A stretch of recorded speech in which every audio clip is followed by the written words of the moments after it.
Greetings and welcome to episode 65 of the Lott Carey Women in Service Everywhere digital couch. Greetings to everyone. My name is Sister Doria Larrier and I'm your host for this evening.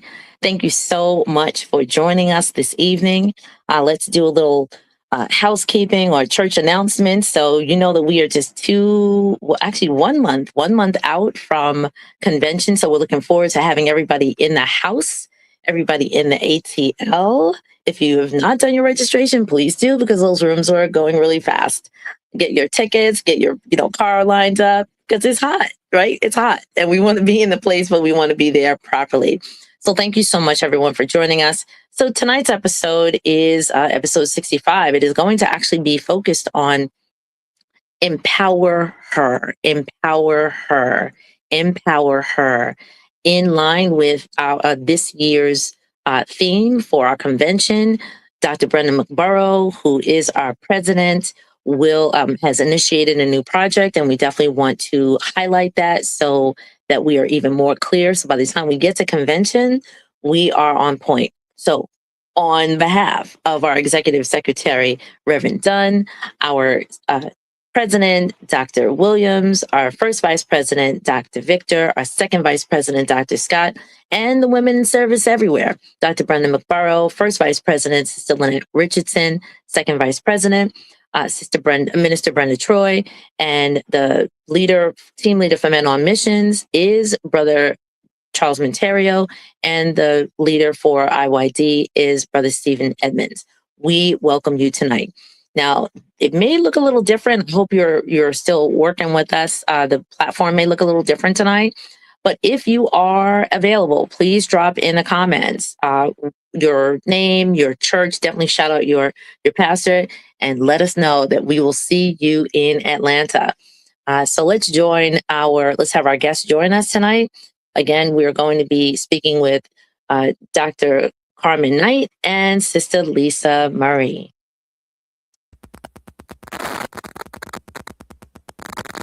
Good evening, sisters. Good evening. Good evening. Good evening. Good evening. Excellent. Thank you so much for joining us tonight. I do appreciate it. So we're going to hop right into our conversation. I'm actually going to take a little backseat this evening and just facilitate a little discussion. So again, we have Reverend Dr. Carmen Knight and Sister Lisa Murray, both of whom are deeply involved in this project of Empower Her. And so they're going to really run this conversation this evening. And I'm going to sort of tag along, if you will, and be, as I told Dr. Carmen yesterday, I'm going to be the angel's advocate. Lean into that, the angel's advocate, based on our conversation today. So Dr. Carmen Knight, Sister Lisa Murray. Sister Lisa Murray, if you would start us off, what is Empower Her? What is the genesis of it? What's the theme of it? How do you participate? How are you and who you represent participate in this project? And that's Dr. Carmen Knight, if you would respond, and then we'll go from there. Good evening. Empower Her is a project that is, I love to call the baby of our president, Dr. McBurrow, who I like to say she was pregnant but didn't know she was going to have a baby at the time. So when she heard, she told the story to me of a young lady who wanted to go to foreign language school and couldn't go because she just didn't have the money. And Dr. McBurrow heard the lady's story, and in conversation, she found out how much she needed, and Dr. McBurrow was able to help this young lady to go to foreign language school. And not only was she able to take the course to become certified, she ended up teaching in the same institution.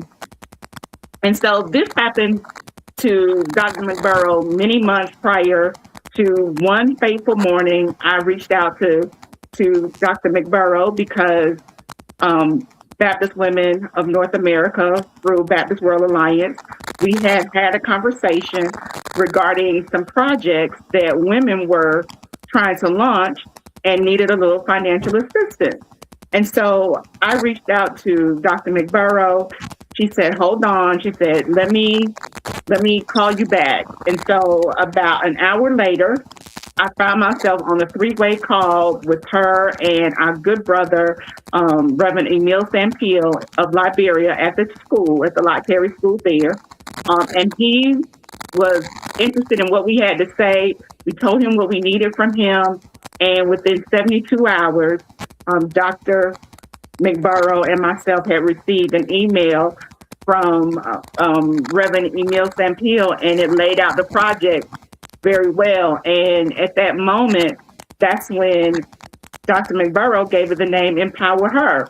So the project is about helping young ladies who, once they graduate from school, helping them to go on to become entrepreneurs and helping them to launch their business. So it's going to take 20 girls. That's what we're starting out with, 20 girls in Liberia that have graduated from the Lott Carey School, and help them develop to be business owners, because we know what happens when a woman is not financially stable, and especially if she's not independent. So this helps the women have independence, and this is our own form of building generational wealth.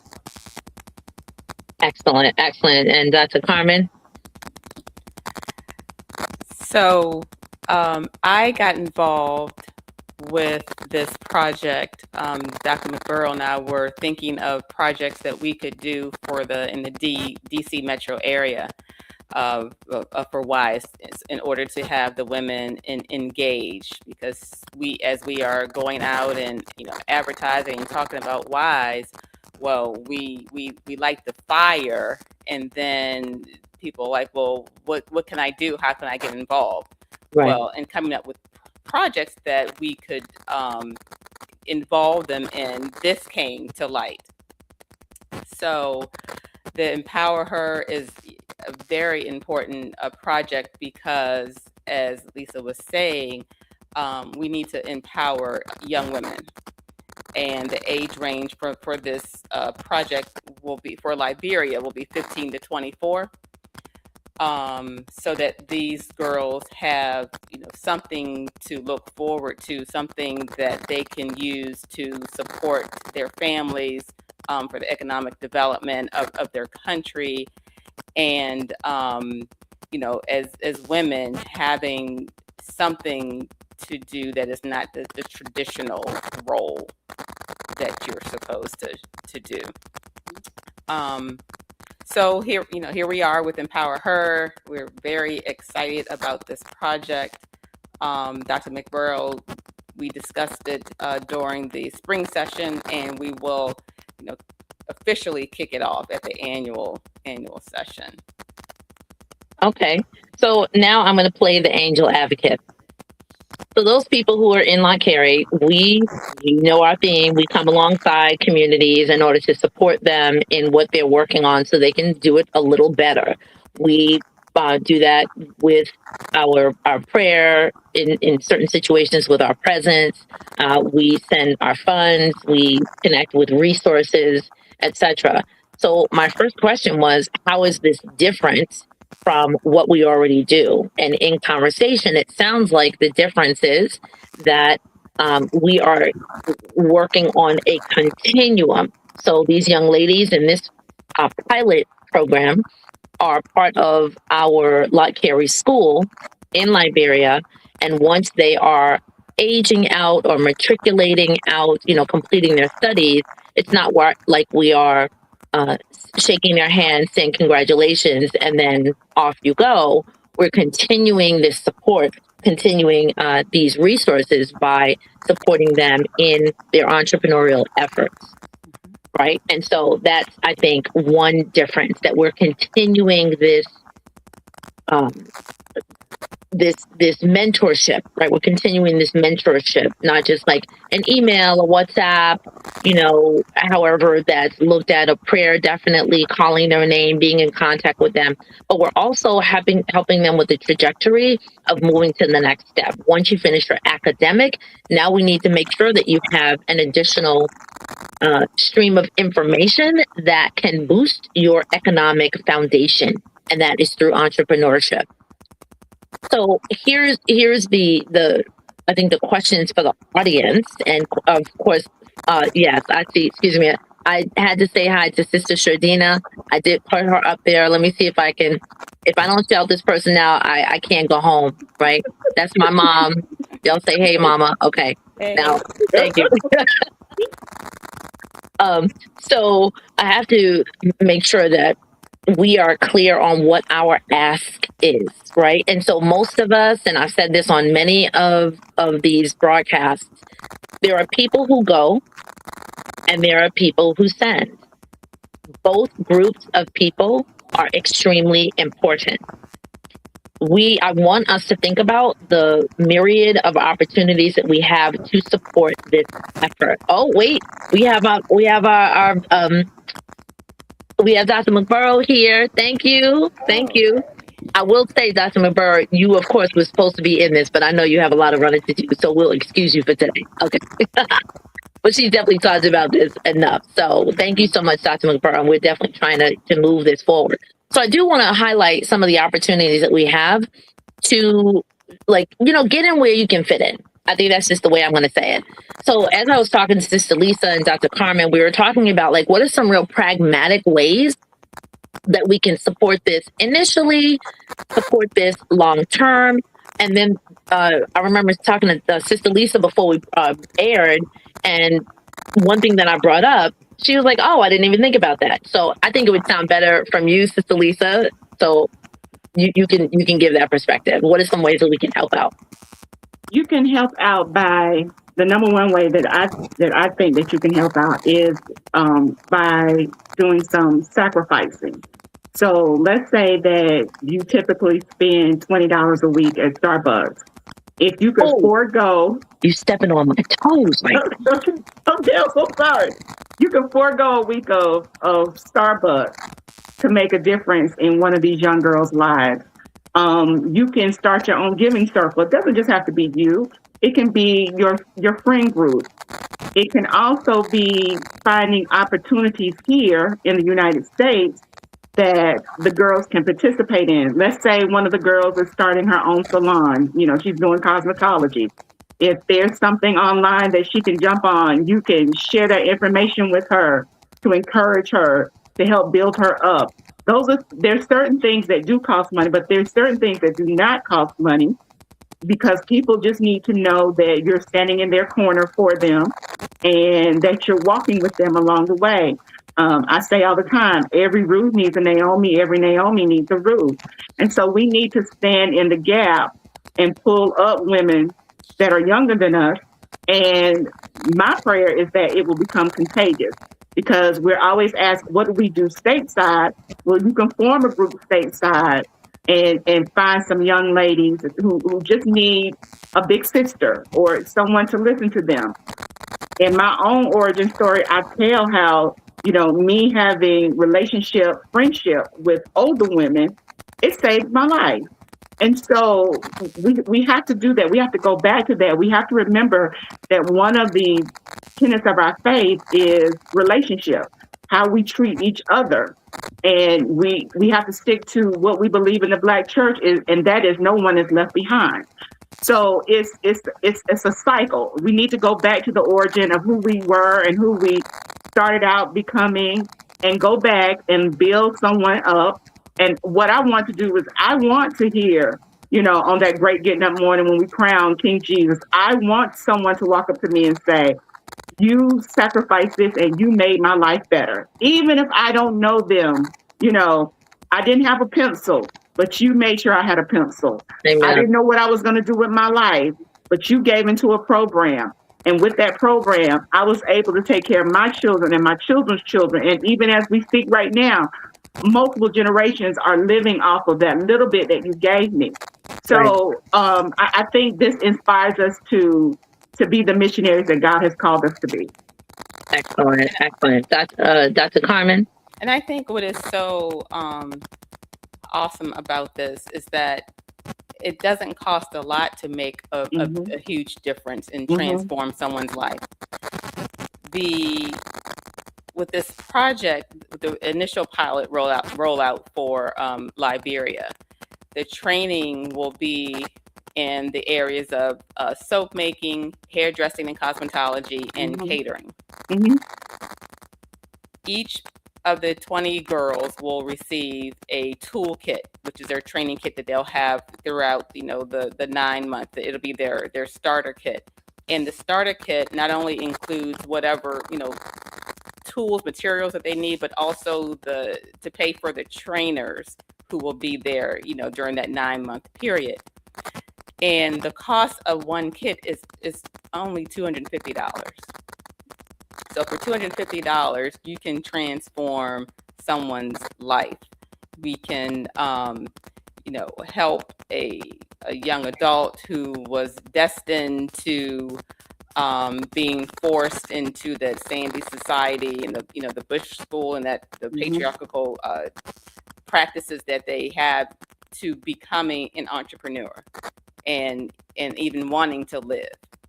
So it's a huge, it's a big difference that we can make for just a small amount of money, and a sacrifice, for us.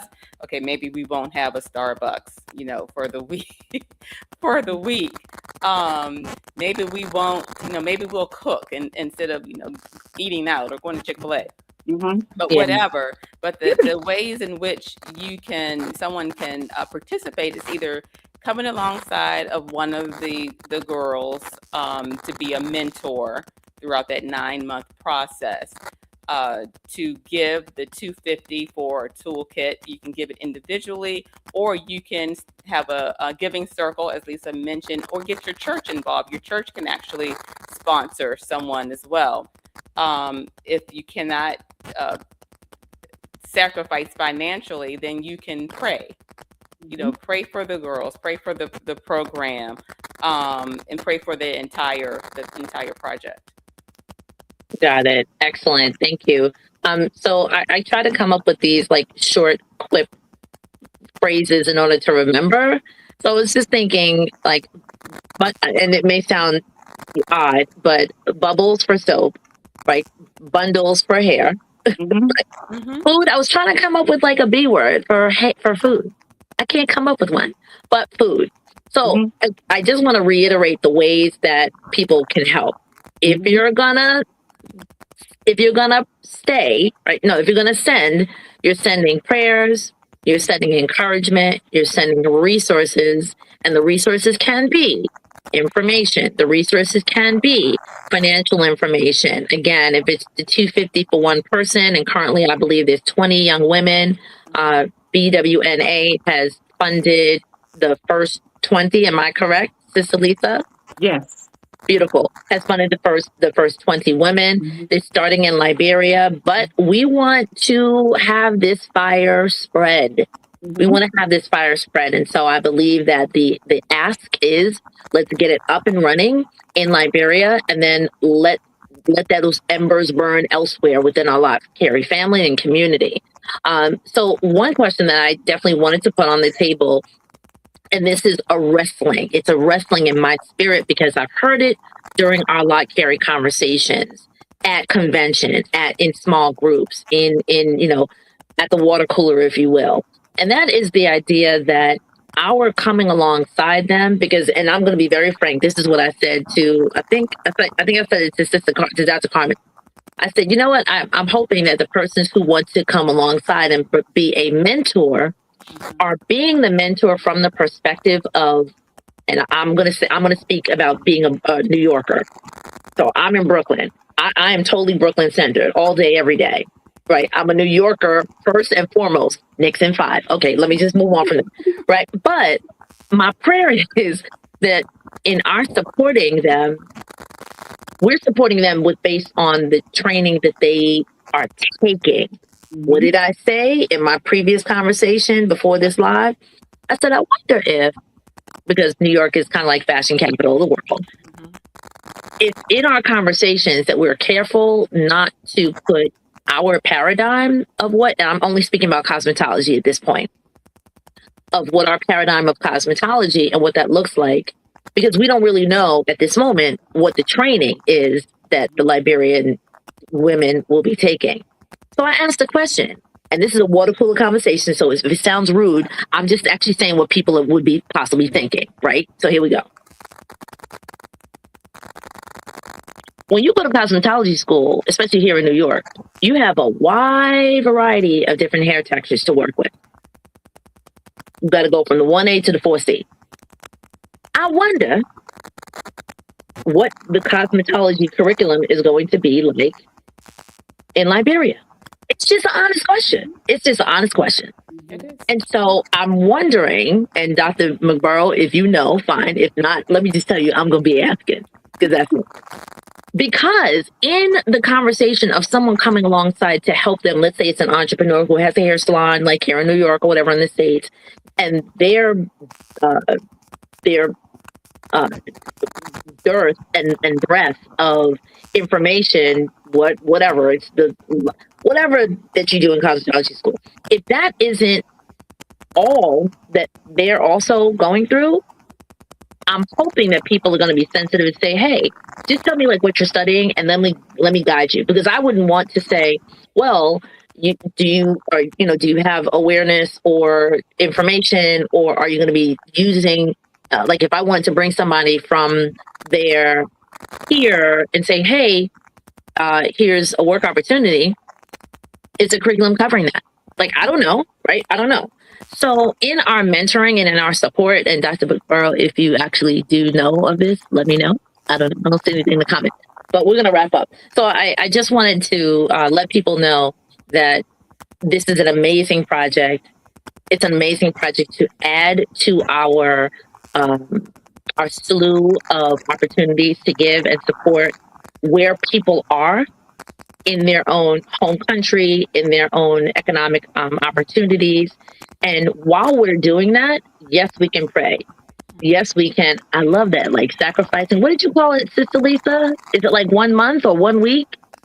1 week of self-denial. Deny yourself 1 week of Starbucks, 1 week of Chick-fil-A, whatever your weakness is, deny yourself and give. That you can say, I'm setting this aside to give to the project. I'm giving this to, because that's what missions is all about.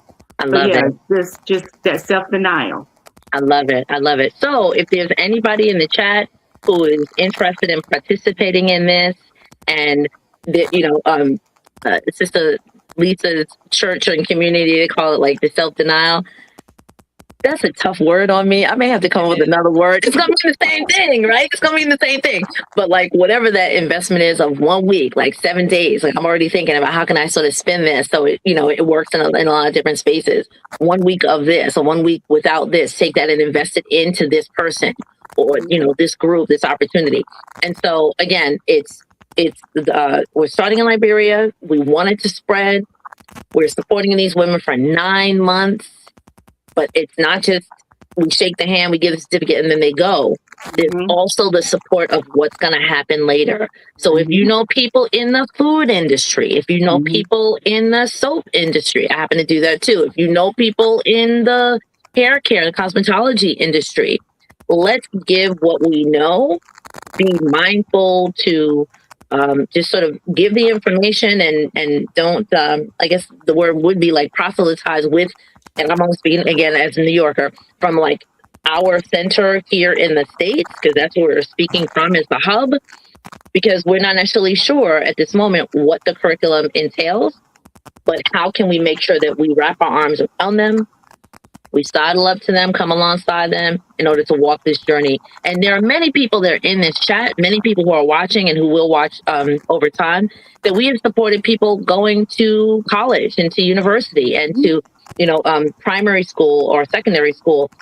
And we still have relationships with them. We still have relationships. So this is another opportunity for us to develop relationships. And I know I've developed relationships with people who are part of our Lott Carey families, and then made a specific trip to South Africa to go see them. And then vice versa. They came from South Africa and came to New York and, came to visit our church, and we hung out, we spent time, and we continue to love upon one another. So as we are working on this global work of with communities and individuals and families, of course, we want to make sure that they are growing in God as best as we can. And as we look forward to them doing, we want to make sure that we're taking care of not just the spirit, but the heart, the spirit, the heart, the head and the hands. And if Mhm. this work is going to empower the hands to do the work so that they can take care of their families, I'm all for it. So let's empower her, Absolutely. folks. Mhm. All right. Any last words, Dr. Carmen, Sister Lisa? I just want to say that this is a very important project, and we're just starting with Liberia. And the fact that we can change lives, with just by mentoring, by coming alongside someone with, prayers, financial support, as women in service everywhere, we will be everywhere and touching lives everywhere. Amen. Sister Lisa? I'd like to remind everyone that every year at annual session, when I remind you about the day of prayer for the CWNA, this is what we do with the money. We empower women in their Absolutely. ministry work. So when I'm asking you, this is what we do with the money. The money doesn't go on any type of extravagant spending. We pride ourselves of being one of the only conventions where the money goes up and does come back down. So now you see Amen. where it comes back down to. Amen. Amen. Exactly. So, folks, if there's any other comments or questions, please drop them into the chat. And if you drop them now and we see them later, then we'll be sure to try to get back to you. Again, please register. We want to see you in Atlanta, whether you're driving, flying, taking a bus, whatever. But we definitely want to see you in Atlanta. So thank you so much, ladies, for joining us. I do want you to stay tuned, so hold back for a second. And to the family, God bless you. This is Lott Carey Women in Service Everywhere. We are doing the work. Here are two amazing women. I don't know where they are on my screen, wherever they are. But we're definitely excited to continue discussing great opportunities like this new project called Empower Her. And when we see Dr. Brenda McBurrow, give her a hug and a high five because she is doing phenomenal work. All right, ladies. I will see you in a moment. And to our community, please still drop in the chat. Share this because this is a shorter conversation tonight. Share it with your church because they may want to get on board. This is a very easy project to get on board. Again, $250 per individual. Again, we're starting with 20, but we can use additional funds over what BWNA has already given. And because we want to spread the word to other countries in our convention and other places in our convention, we definitely would love to have more options and more opportunities. So if there's a missionary circle, hint, because I'm saying this to someone specifically who is looking for a global project, this is one. All right. So that week of investment in other people, I just can't get with that self-denial thing. But we'll figure out another word. All right. Peace and blessings, ladies. Stay tight for a second. And to the family, we love to see you. Thank you so much for joining us. Thank you.